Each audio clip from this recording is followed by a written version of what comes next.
Well, good afternoon, everybody. I think we'll get started. Thank you for joining our session this afternoon. I'll just pop my video on. Nice to see you all with us again today on yet another update on job support scheme, furlough scheme. My goodness, things are certainly moving at a pace. So hopefully this session will help guide you through where we're at now with all the various different schemes that we have in place. I'm delighted, as always, to be joined by Jen Skioch this afternoon. Those of you that were on the session last time will remember that Jen got to ask me lots of questions and I had to answer them. So part of that deal was that for this session, I get to ask all the questions and lovely Jen gets to answer them. So I think I've got a list of 19 questions to ask you, Jen. So I hope you're on fire this afternoon.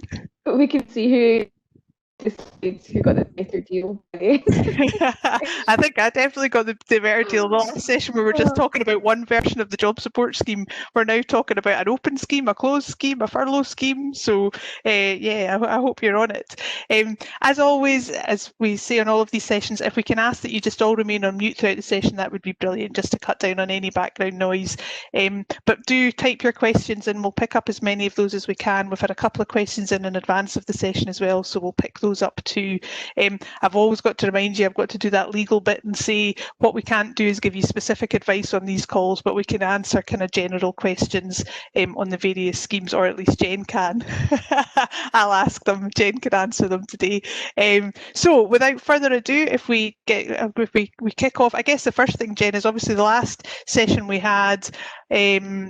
Gosh, when was that? Was it September, the end of September, when we just had the announcement on the job support scheme? I guess a lot has happened since then. So just, I suppose, a bit of a summary in terms of what the key developments have been since that last session, and then we can obviously get into the detail of it a bit more. Yeah, absolutely. So we've tried, certainly what I'm going to try and do in today's session is structure it in a way where you get a flavour for the overview of the options businesses have now got, and then break down some of the detail for the different schemes. So just, I guess, to close one door, which I think we're all quite happy to close, and maybe we want to have a party to close that door, is the furlough scheme will be coming to an end at the end of this month. So all that time that we've spent on it, I think those who've been attending the seminars will now be very familiar with that, and will be processing their last claims for that. So that is coming to an end at the end of October. And what we're left with now, just in terms of a kind of high level overview of options for businesses, are, as Murag says, the JSS Open, which it was just rebadged last week, but that's the short time working scheme that we had the seminar on at the end of September, as Murag says. So as it then was, it was the 33% of normal working hours minimum, and then there was the awful, this is why I gave Murag the questions the last time, because I thought that was just about as awful as it could get, the 33% of 33% or whatever it was. So that's the JSS Open, and there have been some significant changes to that, which we'll talk about today.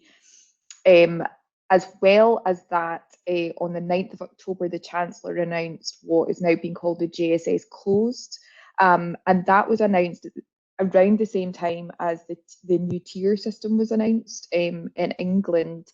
I think certainly as a way of softening the blow for businesses that would be required to close their premises. So again, we'll come on to the detail of that shortly, but that effectively allows for wages to be paid for workers who are not working and cannot work because the premises have been closed, and that's no contribution from the employer. That's just effectively a grant from the government of up to 2/3 of employees' wages, and that's up to a cap.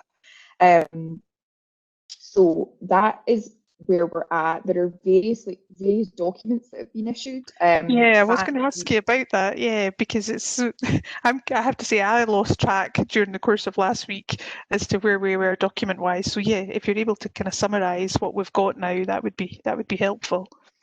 Yeah. So what we've got is, originally we had this winter economic plan, recovery plan, and that was that sort of gave the details of the JSS Open along with a fact sheet. And I have to say, I think the fact sheets are quite helpful. We've not been shy about criticising some of the HMRC guidance that we got at the start of furlough, but I do think the fact sheets are quite user friendly.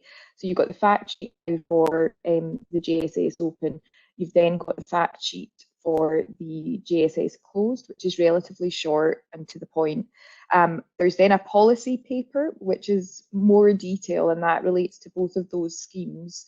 And we have been told, and you'll remember Morag saying in the last session, that there will be detailed guidance provided for the JSS. Now, that's due by the end of October, so I think we can all hazard a guess when we'll get that. It'll be Friday night, most likely. And again, I would just say to you, if any of you are planning on using the scheme, I think there will be in the detail of that. There's, obviously some complex calculations people will need to be undertaking for what are normal working hours, what's the 20% of the normal working hours for the JSS Open, and what pay calculations do you need to use. Some of you will be familiar with a lot of those difficult calculations from the furlough scheme, but I think you'll just need to go back to basics again on that and check the detail. Although one observation I think that has to be made is that they're not giving employers much time to get into the detail before they need to effectively communicate what's happening to employees. If they are going to avail themselves of the scheme starting on the 1st of November, and both of them are running for 6 months at the moment, without that extra detail, if you are trying to communicate to staff and get their agreement to changes, which we'll come on to talk about later, it's a bit difficult, isn't it, to be precise about what your calculation methods are and if there are any other eligibility criteria. So I would just advise, if you are going ahead and communicating with staff and entering into agreements, then you just want to make sure the language that you're using gives you the ability to incorporate any other conditions or changes that come about through the updated guidance. Grand. So that is where we are. I should also say, Morag, we've still got the retention bonus as well, so that remains in place. Yeah, good. That's helpful. And so, high level, what is the JSS Closed scheme? Can you kind of set out the key details of that for us? Yeah, so the JSS Closed scheme at a very high level is where you are legally required to close your premises. So this is based on the tier system that was introduced in England. It does apply in Scotland as well, the JSS Closed scheme. But obviously, underpinning that will be a legal requirement to close, and we're obviously all aware that the Scottish Government will be providing further details on the tiered measures that they're going to be adopting and what changes might be coming the next few weeks. So if you are legally required to close your premises, then you can apply for this grant effectively to pay up to 2/3 of employees' wages. It's subject to a cap of 2,100 per month. And that's it in a nutshell. I'll come on to a bit more detail later, if that's okay, just so that we can go through some of the points that have applicability to both the schemes first. Yeah, of course. And then just a reminder then on the JSS Open scheme. It's the JSS Open scheme, which Morag outlined last time we all met, is where you're effectively saying as an employer, we can give this employee a minimum number of hours. So that's now been taken down from 33% of their normal hours down to 20% of their normal hours. And sorry, Morag, that's just a thing saying that I think Stuart can hear me, but not you. Although I can hear Morag, so I don't know, Stuart, if it's just you. Well, we'll keep going and see how we get on. Yeah. So yeah, that's effectively short time working, where if the minimum working hours are met, the employee obviously gets paid for them as normal by the employer. I'll come on to talk about the changes that were announced last week later, but the rest of the unworked hours, the employee is then getting paid in respect of 2/3 of that as well. So they're basically left in a position where they may only be working 20% of their normal working hours, but they're going to be getting 2/3 of their pay. And the changes that I'll come on to talk about relate to how much the employer has to contribute to those unworked hours and how much the government's going to contribute. Okay, and so which employers are eligible then for both scheme, the open scheme and the closed scheme? Yeah, so the JSS closed scheme is open to all employers. I think there had been some discussion of maybe like a sector-based approach, but that's not the case. Obviously, different sectors will be impacted in different ways, but all employers are able to claim under the scheme. The only caveat there is that you're not, as a business, expected to make any capital distributions if you're claiming under the scheme. So effectively, it would be frowned upon to make, dividends to shareholders during that time if you were making a claim. The JSS Open is different in terms of eligibility. All employers in principle, so again, there's no sector-based approach, but large employers will need to meet what's called the financial impact test. And I think you'd mentioned this last time we spoke, Morag, and we were kind of waiting for a bit more detail, so that we've now got a bit more detail on that. Large employers are employers with 250 or more workers on their payroll. And the financial impact test, in a nutshell, is basically you have to demonstrate through your tax returns, and there are various different sort of ways in which you can demonstrate it through tax returns, depending on what type of business you are and when you've last submitted your tax return.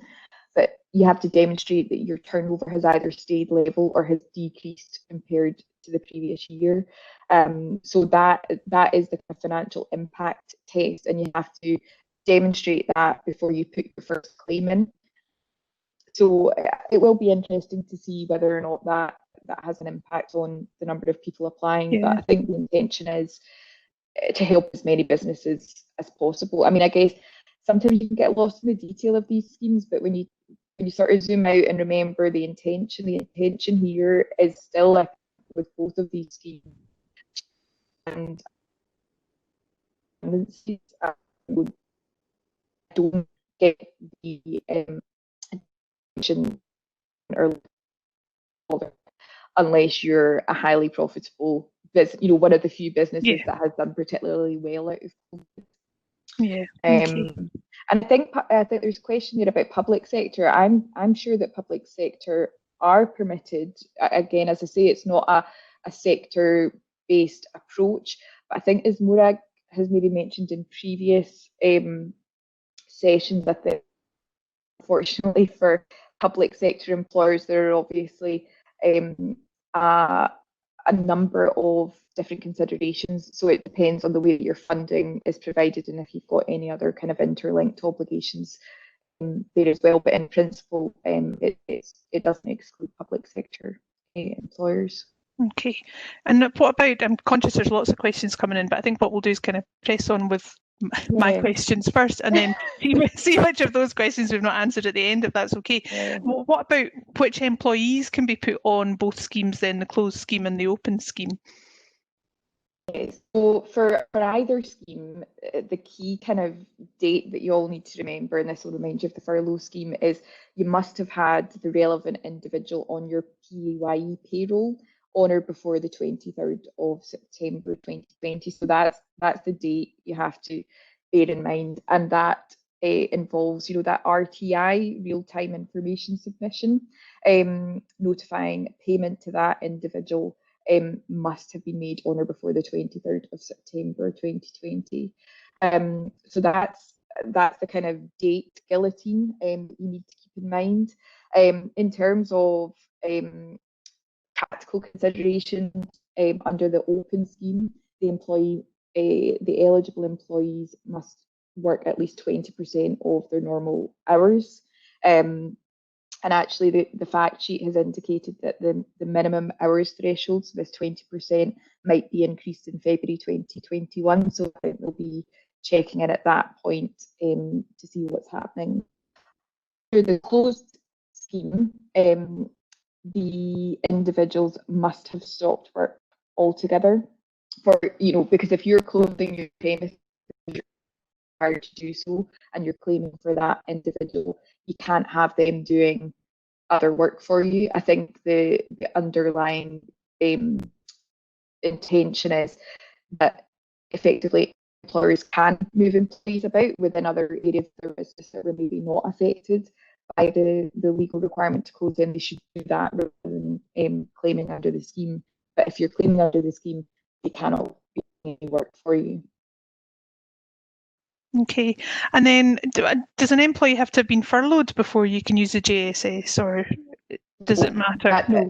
Yeah, that's helpful clarification. So you don't need to have had the individuals on furlough before. So there may be some businesses who, for whatever reason, chose not to take furlough money, or just were able to operate and are now where they're struggling or they're being required to close. So there's that, and then we've also mentioned the retention bonus can also be claimed as well. So those are the sort of two interplays with the other scheme.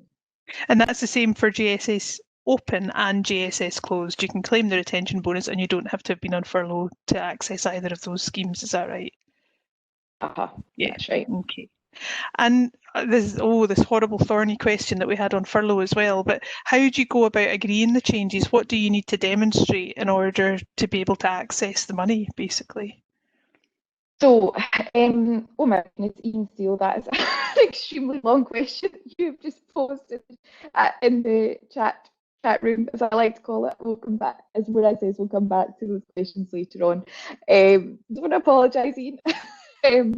But yeah, in terms of the employment law bit, as I like to call it, because I think that, you get lost in the detail of all the different conditions of the scheme and the calculation methods, but actually from an employment law point of view, it's the same principle that applied during furlough. You have to see the changes with the individual employees who are affected, and you have to get that agreement and document it in writing and send it to the individuals, and retain it, so that if HMRC were to demand a copy of that written agreement or confirmation of the written agreement, then you have to keep that for 5 years and submit it to them. So that's the same whether it's closed or open. You have to agree it with the employees and document it in writing. Okay, but one of the things that we don't have a lot of detail on yet is what that has to look like, I think. Is that right? That's kind of one of the concerns. Exactly right. Again, and that's the point I was making at the start. It's difficult, isn't it? Because you're kind of, if you want to do the right thing and consult and get agreement well in advance of maybe starting on the 1st of November from next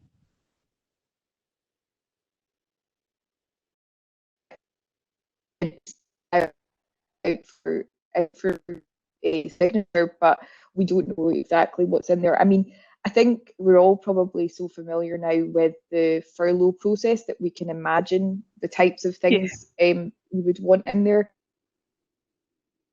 What's very difficult is that with the open scheme, it's exactly what 20% of the hours will look like, and the pay period and the calculation method and that sort of thing. So I think you just have to give yourself a bit of room for manoeuvre on that. Yeah. I think we are having some problems, Jen, just with your sound. It's breaking up a wee bit, but we'll push on as much as we can. And if we lose you, we can reconvene at some point. I'm going to pick up one question because it relates to what we've just been speaking about in terms of the written agreement. The question there about, can the agreement just be done by email? Mm-hmm. I mean, my honest answer to that is I don't know. I've not seen anything in the fact sheet that would preclude you from doing that. my own view on that would be that should be sufficient if you've got confirmation back by Yeah. email from the employee. I think anything at the moment which increases any risks, so such as having to go to the post office or printing things off in hard copy, I don't think the government would be demanding that. So yeah, I think email, and a lot of employers are using apps Yeah. and digital tech for these sort of things. So yeah, I think that should be okay. I think particularly so when so many people aren't working from their normal place of work just now. It's Yeah, it's difficult to do anything other than email often. yeah. Right. What if an employee? Well, oh gosh, yeah, two thorny questions: holidays and sick pay or sickness absence. What if employees take holiday when they're on JSS open or JSS closed? Any Yeah, the information on answer that? on that is we don't actually know. Hopefully, that will be some of the information that we'll get in the guidance that we're expecting at the end of the month. So we know that training can count for the 20% minimum hours threshold for the open scheme, which is quite interesting, isn't it? Because Yeah. you kind of think for some employers who are thinking, right, we can't access the closed scheme because we're not legally obliged to shut.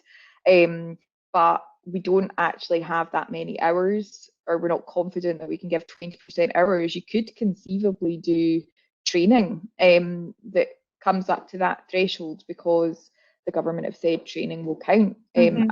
as working hours. So that could be an option that some employers look at.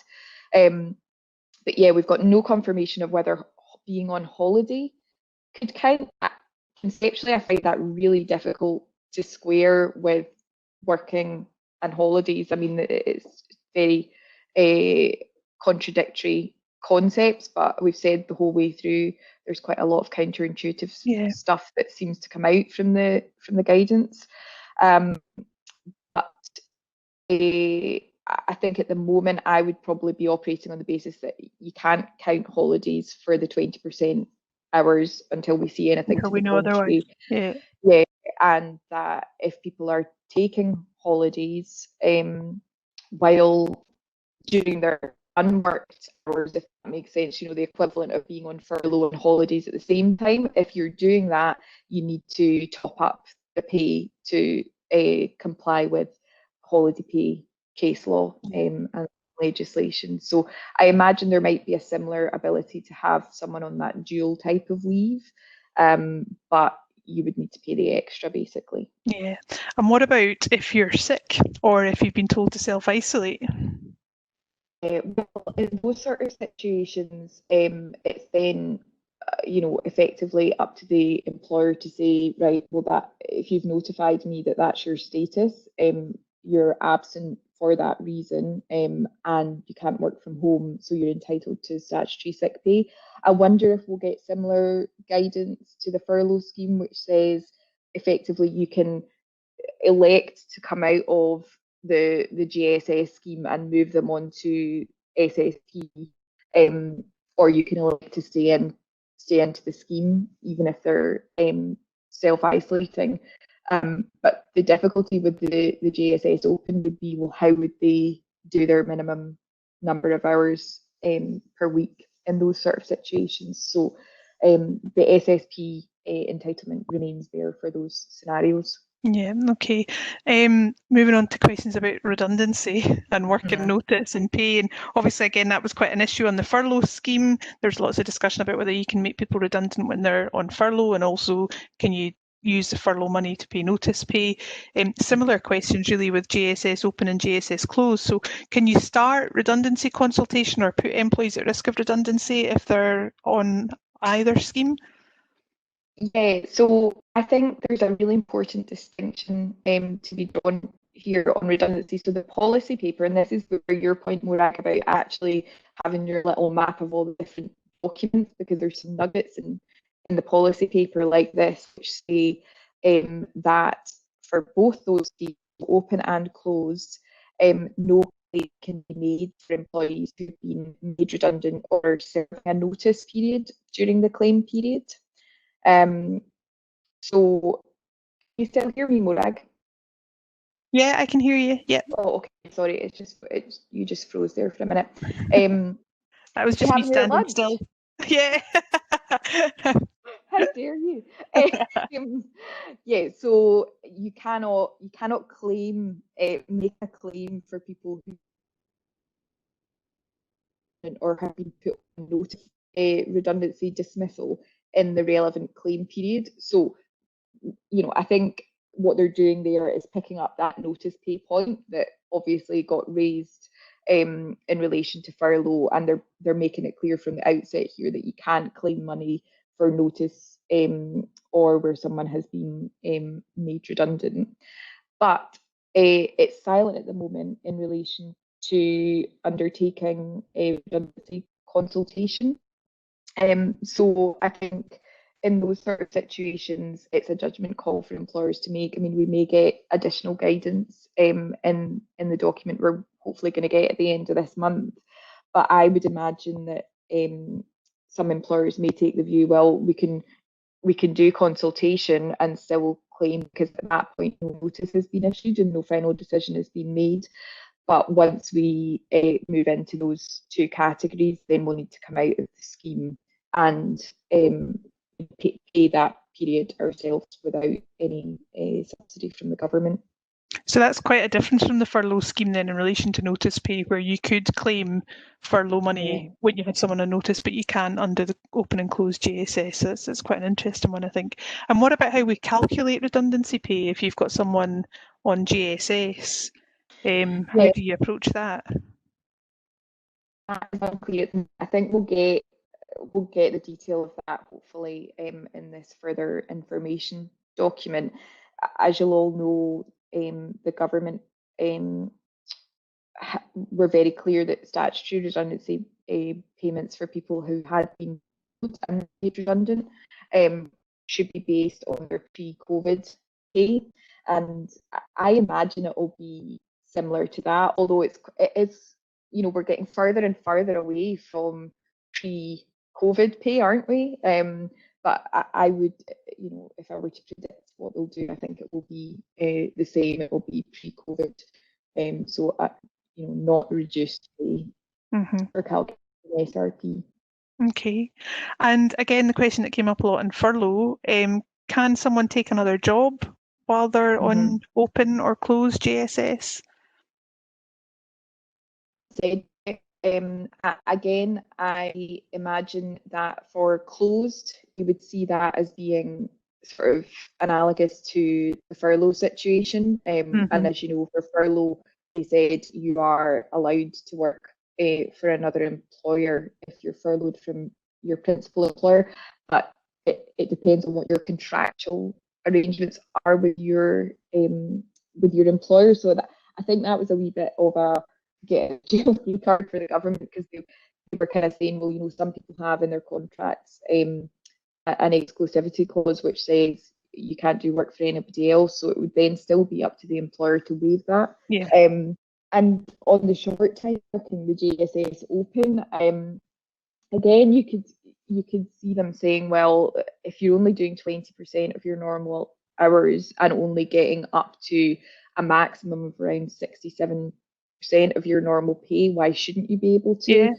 top up? I think just from a kind of general economics point of view, the government will be pushing very hard, I think, to get people working as much as they can and to have businesses um, with sufficient workers where they do see an increased demand. So I would predict that that will be permitted.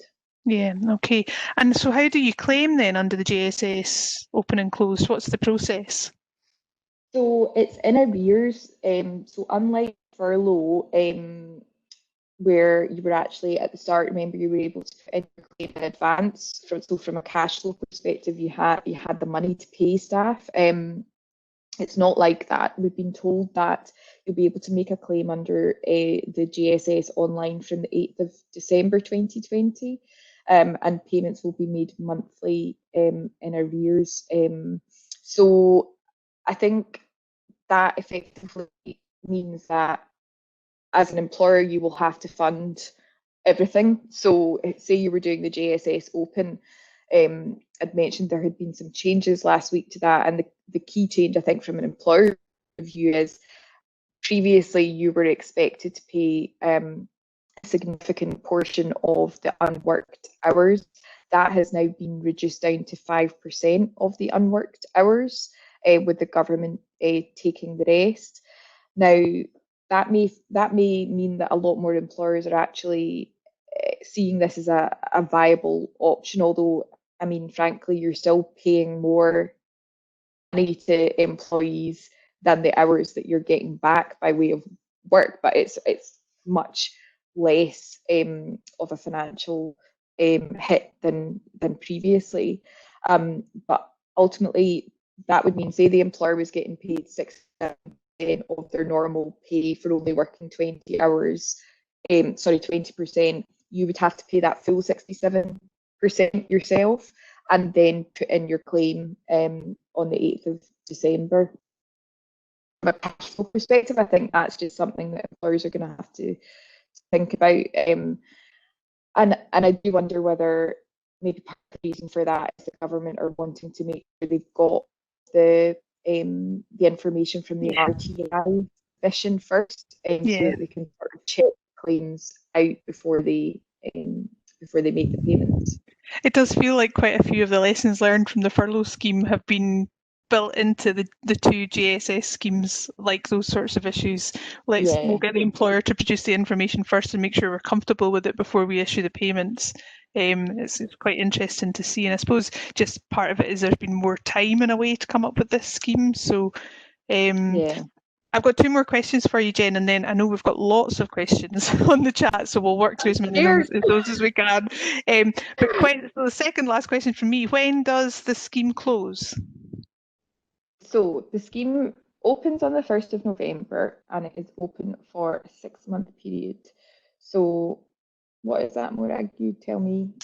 April? November, December, March. Yeah, end of March, beginning of April. End of March, yeah. So end of April. November, December, January, February, March, April. Yeah, it's the toughest question we've been asked so far. No, good job. I was listening.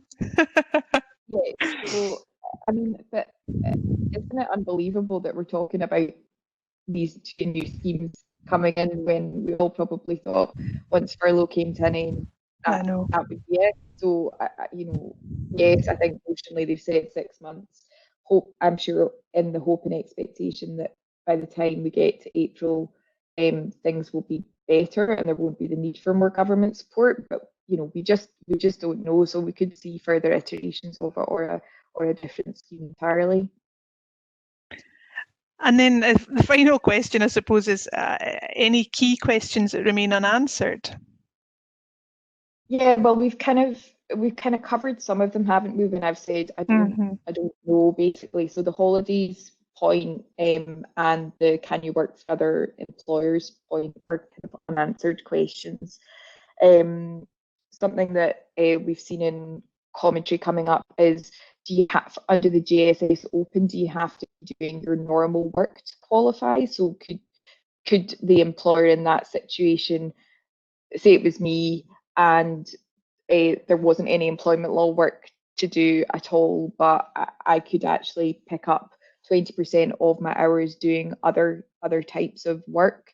Could you do that? And again, from a policy perspective, you kind of think you would hope that they would say yes to that. Again, if you can get people still working and support them in that way, then great, because otherwise you might have a scenario for a number of employers where you can meet the minimum threshold of 20% of normal hours, but you aren't legally required to close. And I think that's where we'll see a number of employers feeling quite shortchanged with the new schemes, because if you don't have any work but you're not legally required to close, what do you do in those situations? And arguably then you're facing what we've talked about before, which are the other options. So redundancy, consultation. Don't forget that you as an employer are still able to go to your employees or your unions if it's relevant and agree changes to terms and conditions. If you want to do something short of redundancy measures, it's always open to you to have those types of conversations, but it's obviously just not going to be underpinned by the government scheme. Yeah, okay. And the other thing I think, and actually it links in, I've scrolled back up to the questions and there's a question there about, is it 20% of the normal hours, is it based on weekly hours, or can this be spread out over the month, for example, 1 week on, 1 week off, etc.? But that's a question, I'll let you answer that question in a moment, but the whole issue of how you work out what normal working hours are isn't entirely clear yet, is it?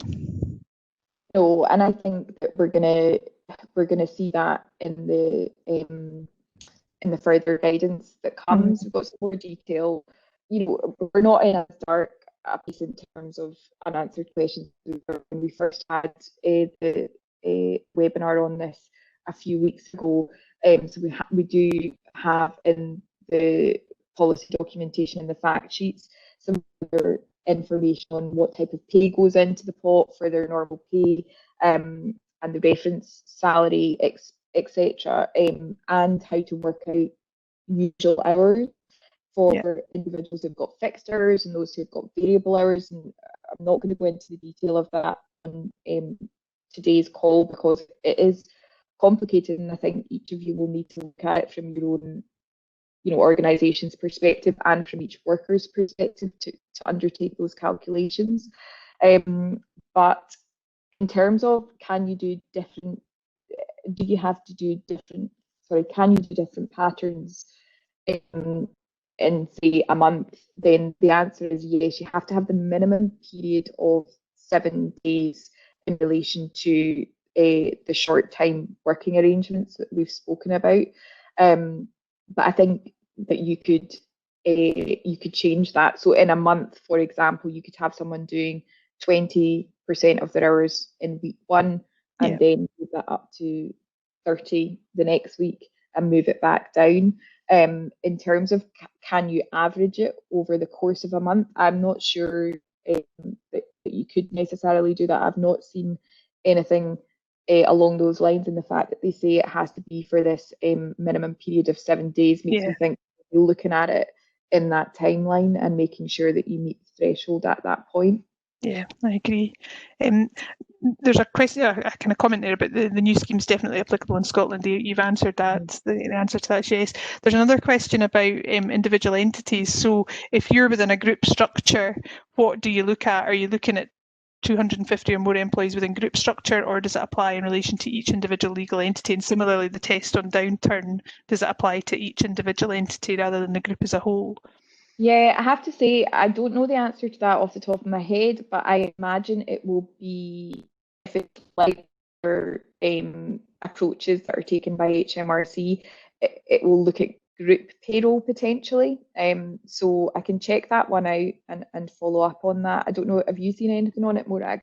No, I think when I looked at it before, there was an indication that it could potentially be the individual companies, and I think that's the way it operated kind of under furlough. You were looking at individual entities, but again, I do wonder if some of the kind of tricks, if you like, under furlough will be learned, and that might change here. So I guess it's one of those ones that'll depend on what the guidance says. And also, it will be payroll related, so if it's that RTI submission in relation to payroll, then I think that they'll be working off those figures. But yeah, it's definitely something that would need to be checked, because that is the gateway to the financial impact. But I do think that the government is expecting employers to use both schemes. They've been quite clear that it's possible to use both schemes as long as it's for different employees.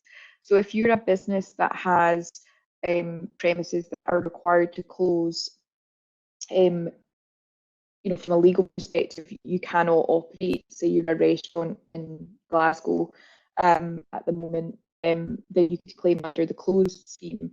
But if you had other operations which were not legally required to close, then you could claim for the JSS Open scheme there. So I imagine in a group structure, they might be prepared to look at it, in a sort of entity by entity method. Yeah, there's a similar kind of question there about entity as well, so I'll skip over that. There's a question about holidays and furlough. But I think we've probably covered that one as well. Do employers operating under the open scheme have to gain employees' consent as we did under furlough? Yes. Yeah, it's like one of the questions you've answered as well. Are open and closed schemes for business in all tiers in England, or is the former for tier 2 and latter for tier 3? So closed scheme basically applies to any business that is legally required to close under either the tier scheme in England or the tier scheme in Scotland. And the open scheme is for anyone, irrespective of tiers, really, subject to them meeting the 250 and the turnover requirement. But if you were a business that was legally required to close, then you wouldn't be claiming under the open scheme, because you wouldn't be meeting the 20% working hours threshold, unless, as we talked about, you've maybe got different parts of your business, in which case you could both schemes. Yeah. Ian, I'm going to say to you, I'm trying to read through your question and it's rather long, my apologies, but maybe Jen or I will pick up with you separately on that one if that's okay, just so I can get through some of the other ones. Can the agreement just be done by email? We've spoken about. Employers can't claim for an employee who's been made redundant or is serving contractual or statutory notice during the claim period. Is the claim period referring to each individual claim period made or for the duration of the GSS is running, or for the duration that the GSS is running? I think it's in relation to the individual employee. So I think what you would be, because what we're trying to get at there is you can't have money for a person where you've put them on notice of redundancy or where you've made them redundant. So I think ultimately what you need to do is look at the individual employees and make sure for the portion that you're claiming for, none of that falls concurrently with notice of redundancy. But yeah, it's going to involve looking at different pay periods. That one, so it could get a wee bit clunky. Yeah. Retrospective agreement, do you have to get employees to have signed up to the changes by the 1st of November, or can you get them to sign after the 1st of November and it applies backwards? Yeah, I mean, it's like any T's and C's, really, isn't it? Ideally, what you want is to get it in advance so that there can be no dispute about it. But if you get it retrospectively and the employee acts in accordance with that, up until the point that they do expressly agree, then I think that's okay and the risks should be low, because if they were to say, oh, I've got an unlawful deduction for wages claim for the period before I signed, I think that would be quite difficult for them to maintain if they'd acted in accordance with the agreement. But it's a good question because, as I say, you don't have the details of what you're meant to put in the agreement at the moment, but you could potentially be having staff operating under this from next week. Yeah, and actually that links into a question that's asked a bit further down there, an individual who has already got a draft letter for GSS, which is fab. I imagine lots of people on this call will be thinking, oh, it'd be good if you could share that. But do we think that they should hold off from issuing it until we've got the final guidance, or should they issue it now? It's really a judgment call, that, isn't it? Yeah, I mean, I think you need to go back to fundamentals, don't you, in terms of employee relations here? And I would err on the side of issuing your communication to staff sooner rather than later, so that they know, so that they know what's happening, and also from your point of view, so that you don't get multiple calls about what's happening next week. But what I would recommend is that you put some careful wording in there, effectively just to say we're waiting on the details, further details from the government. So by signing this agreement, that you confirm that should we need to make any changes to bring it in line with that, then that's what we'll do, and then you just issue an update afterwards. But I would probably go with getting it out sooner rather than later. Salary sacrifice. I know, again, this was dealt with in furlough. Is it dealt with in job support scheme as well? So if somebody's salary is 40k, but you sacrifice 5p to pension contributions, which figure is the GSS payment based on? The salary sacrifice figure or the full payment? Yeah, I'm not sure. I'm not sure that we've had that. I don't think we have. From the government, I don't have seen it in the fact sheet. So I think that will be the further information that we're waiting on. What I would highlight though is that when we were talking about what the cost to the employer is of using the JSS Open, and the fact that now you only have to contribute 5% of the unworked hours pay, you still have to do tax. Well, you have to do tax deductions, but you have to do the NI contributions and pension contributions on the total amount. So that's another cost that's maybe something that you want to factor in, so the government aren't going to pick up the tab for their portion of NI and pension contributions. And can the employer top up payments to the employees in the way that you could with furlough? Yeah, absolutely you can. That's just a matter between you and the employees. But what I would say is just make sure that you're pretty careful on the wording that you use for that, and give yourself the ability to vary that or stop that if you're not able to sustain the top up. And what if employees have agreed to reduced hours before September? Are they still eligible for the job support scheme? Yeah, I think so. I don't think there would be any reason why they wouldn't. I'm assuming that would be just as a general base.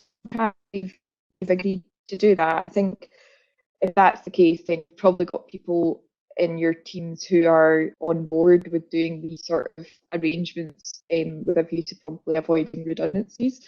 But you would just be moving them on to a slightly different scheme so that you could get funding from the government. And what if you ask someone to go on the JSS scheme and they refuse? What's your options there? Would that mean that they would be redundant? Yeah, I mean, well, the test for redundancy is really, it's a statutory test, isn't it? So you would have to take a step back and think, well, do we have a reduced requirement, and follow your normal process? So I guess just be careful that you don't sort of short circuit that normal HR process, because they've said no. But I think you can be quite clear with people that the government has put in place to help employers and to prevent redundancies being made. So ultimately, if they don't agree to doing that, then I think you are in the territory of potential redundancies. Okay, I've got about 3 more questions, Jen, and then I'll maybe call it there for you, because I'm conscious you're totally in the hot seat here. Salary, is it basic salary only, or does it include benefits like responsibility allowance, call-out allowance, etc.? It does. Now, actually, can you bear with me 2 seconds? I made sure that I had the details of this, because I knew I wouldn't be able to remember the payments. So payment reference salary consists of regular payments they are obliged to receive. So regular wages, non-discretionary pay for hours worked, non-discretionary commission payments, non-discretionary fees, and piece rate payments. So effectively, what we're talking about here are anything that they're due under the contract, and the employer is obliged to pay. Okay, and actually there's one comment there, sorry, just going back to one of the questions about retrospective signing. The guidance states that you can only claim from the date the agreement is confirmed in writing. Ah, right, okay. I'd forgotten that. I remember we covered that in the last session. That's right. I think it's not like furlough where you can do it retrospectively, potentially. I think you can just do it from the date that you've got it.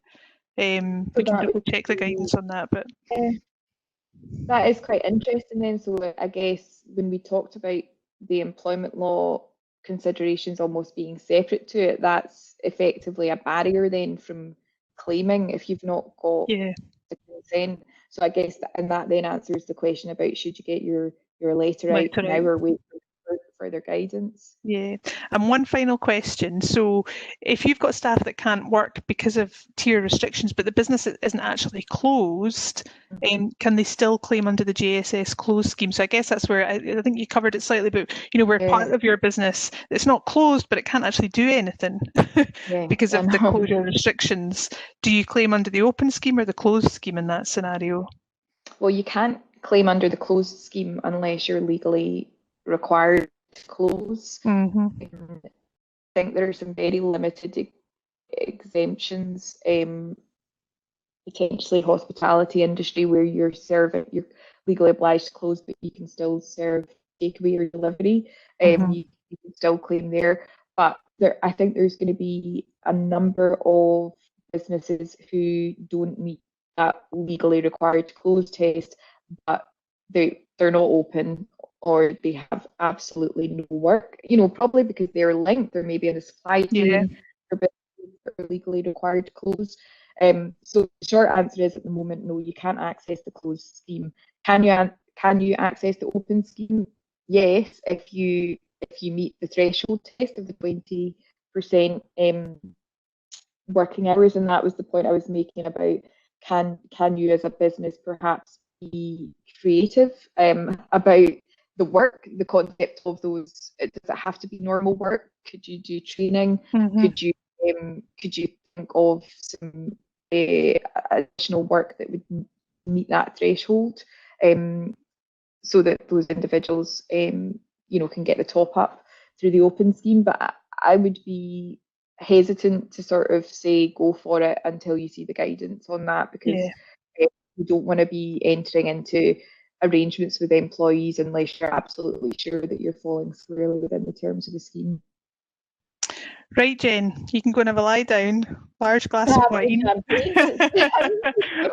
Well done. That was quite intense. Lots of questions. It just shows you how many questions there are on this scheme, though. I think it's fascinating to see how these schemes are developing in reaction to what's happening with COVID. And I do have, whilst it's easy to criticise, I do have a lot of sympathy for the politicians, because it really is such a moving feast, isn't it? It's very, very difficult. Thank you to everyone that joined today. What we'll do, I'm conscious that the line was breaking up a little bit, and so you'll not have heard necessarily all of the answers that Jen gave clearly, but we'll send out the kind of Q&A that we put together in advance of the session so that you've got those answers. You'll also get a copy of the recording. John, I see your comment about the guidance. Yeah, what we'll do is we'll attach a link to each of the documents that have been published so far, and obviously we'll keep a lookout for when the full guidance is published, and I suspect what we'll do is issue a blog and perhaps arrange another session once we've got that full guidance out as well. So I hope you've found that helpful. I know there are lots of questions around about these schemes. As always, do get in touch. And Ian will come back to you on your very long question, either Jen and I as well. We don't want you to feel like we've missed you out. On that, enjoy the rest of your day today. Enjoy lunch. Jen, enjoy your lie down. And thanks again to everyone for joining us. Thank you.